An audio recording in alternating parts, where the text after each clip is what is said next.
Hello दोस्तों, स्वागत है आप सभी का मेरे यूट्यूब चैनल लक्ष्य बोध के गुरुजी पर। और आज की इस वीडियो में हम आपके लिए एक और मोस्ट इम्पॉर्टेंट प्रश्न लेकर आए हैं जिसका बोर्ड एग्जाम में आने का बहुत ज़्यादा चांस है, यानी 100% चांस इसके भी हैं। मैंने आपसे कहा ना कि जितने भी मोस्ट इम्पॉर्टेंट क्वेश्चन रहेंगे उन्हीं सब के बारे में मैं आपको इस चैनल पर पढ़ाऊँगा। बेफालतू की चीज़ें आपको नहीं पढ़ाऊँगा। जो टॉपिक है उसका नाम क्या है कि पादपों में उत्सर्जन। जिस तरह से मानव उत्सर्जन करता है, उत्सर्जन का मतलब है कि जब शरीर में अपचयित पदार्थ यानी जब हानिकारक पदार्थों की जिनका हमारे शरीर के लिए कोई आवश्यकता नहीं होती है, इन पदार्थों को शरीर से बाहर निकालने की जो क्रिया होती है उसी को उत्सर्जन करते हैं। इसी प्रकार से पौधे भी क्या करते हैं, उत्सर्जन करते हैं। यानी पौधों में भी कई प्रकार के हानिकारक पदार्थों का निर्माण होता है जो कि उनके शरीर के लिए आवश्यक नहीं होता है वृद्धि एवं विकास के लिए। तो वे इन खाद्य पदार्थों या फिर इन चीज़ों को बाहर निकालते हैं। तो इसी को क्या कहा जाता है, पादपों में उत्सर्जन। और पादपों में जो उत्सर्जन होता है वो भिन्न भिन्न प्रकार से होता है। कैसे होता है इसके बारे में जानते हैं।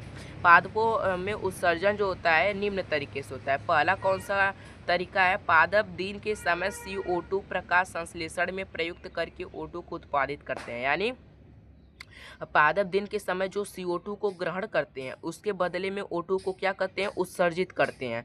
वही रात्रि के समय ये क्या करते हैं, उल्टा करते हैं। उल्टा करने का मतलब है कि ये O2 को ग्रहण करते हैं और CO2 को क्या करते हैं, छोड़ते हैं। यानी आपको दो चीज़ें समझ में आ चुकी होंगी कि पादप दो तरह से क्या करते हैं, उत्सर्जन करते हैं। पहला तो ये है कि दिन के समय जो पादप होते हैं CO2 को ग्रहण करते हैं और O2 को उत्सर्जित करते हैं। लेकिन रात्रि के समय यह उल्टा होता है। ये क्रिया रात्रि के समय क्या होता है कि वो O2 को क्या करते हैं, ग्रहण करते हैं और CO2 को क्या करते हैं, बाहर मुक्त करते हैं। इसके बाद आप देखते होंगे कि पादप क्या होते हैं कि पादप अगर आप सुबह के टाइम जाएंगे तो पादप की पत्तियों पर आपको हल्का हल्का पानी की बूंदें दिखाई देंगी। यानी इसके माध्यम से भी क्या करते हैं कि पौधे जो होते हैं ना वह उत्सर्जन करते हैं। उत्सर्जन करने का मतलब है कि जो पौधे होते हैं जब उनमें जल की यानी अतिरिक्त मात्रा हो जाती है, यानी उनके उपयोग से अधिक उसमें जल हो जाता है, तो वे क्या करते हैं, वाष्पोत्सर्जन के माध्यम से उत्सर्जन की क्रिया को क्या करते हैं, प्रदर्शित करते हैं। जिसे जब हम खेतों में जाते हैं तभी हमें क्या होती हैं कि पत्तियों पर जल की कुछ बूंदें दिखाई देती हैं, नमी नमी सी लगती हैं। और तीसरा क्या होता है, चौथा क्या होता है, यानी मैंने आपको 2 पॉइंट बता दिया कि पौधे जो होते हैं वो किस तरह से उत्सर्जन करते हैं। 3 पॉइंट्स आपको क्लियर हो गया होगा।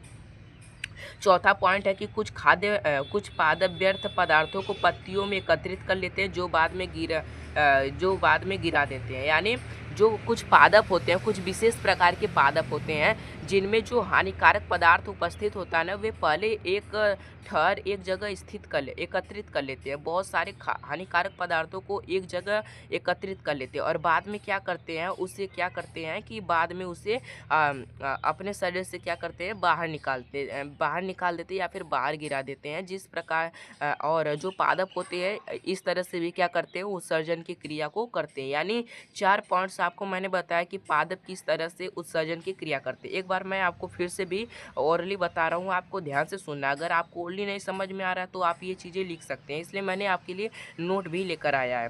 क्योंकि मेरे पास डिजिटल बोर्ड तो है नहीं कि मैं आपको PDF दे सकूं। जितना भी चीज़ें हैं मैं इसी के माध्यम से आप तक एजुकेशन को पहुंचाने का प्रयास कर रहा हूं और मैं आपको टॉपर बना के ही रहूँगा। पादपों में उत्सर्जन का मतलब होता है कि जिस तरह से मानव में अनेक प्रकार की क्रियाएं होती हैं और अनेक प्रकार की क्रियाओं के फलस्वरूप अन्य हानिकारक पदार्थों का निर्माण होता है जो कि हमारे शरीर के लिए आवश्यक नहीं होते हैं बल्कि अनावश्यक होते हैं, जिनका हमारे शरीर के लिए कोई उपयोग नहीं होता है। जो मनुष्य होता है इन्हीं जो हानिकारक पदार्थ होते हैं, इन्हीं हानिकारक पदार्थों को जब शरीर से बाहर निकलता है तो इसी क्रिया को क्या कहा जाता है, उत्सर्जन कहा जाता है। ठीक इसी प्रकार से पादप में भी कई प्रकार के हानिकारक पदार्थों का निर्माण होता है जो कि उनकी शरीर के लिए अनावश्यक होते हैं और पादप भी इन्हीं पदार्थों को शरीर से बाहर निकालते हैं और इन्हीं क्रिया को उत्सर्जन कहा जाता है। ये चीज़ आपको लिख लिख देनी है। फिर इसके बाद लिखना है कि पादप जो होते हैं वो उत्सर्जन की क्रिया भिन्न भिन्न प्रकार से कुछ इस तरह से करते हैं। किस किस तरह से करते हैं? पादप जो होते हैं वो दिन के समय O2 को ग्रहण करते हैं और CO2 को उत्सर्जित करते हैं। वहीं जबकि यह रात्रि के समय O2 को क्या करते हैं? ग्रहण करते हैं और CO2 को छोड़ते हैं। तीसरा प्रोसेस होता है कि जब पौधों में जल की बहुत अधिक मात्रा पाई जाती है तो वाष्पोत्सर्जन के माध्यम से इनको बाहर निकालते हैं। चौथा है कि जो कुछ विशेष प्रकार के पादप होते हैं जिनमें जो हानिकारक पदार्थ होते हैं उनको यह एक जगह एकत्रित कर लेते हैं, जो वे क्या करते हैं बाद में अपने शरीर से बाहर गिरा देते हैं। और ये 4 पॉइंट्स हैं जिनके माध्यम से जो पादप होते हैं वे उत्सर्जन की क्रिया को क्या करते हैं। अगर आपको ये वीडियो थोड़ी भी पसंद आई हो तो मैं आपके आगे आगे हाथ जोड़कर कहता हूँ कि वीडियो को लाइक कर दीजिएगा और चैनल को सब्सक्राइब करना मत भूलिएगा और एक प्यारा सा कमेंट्स कर दीजिएगा। मिलते हैं किसी अगली वीडियो में नए टॉपिक के साथ, तब तक के लिए जय हिंद जय भारत।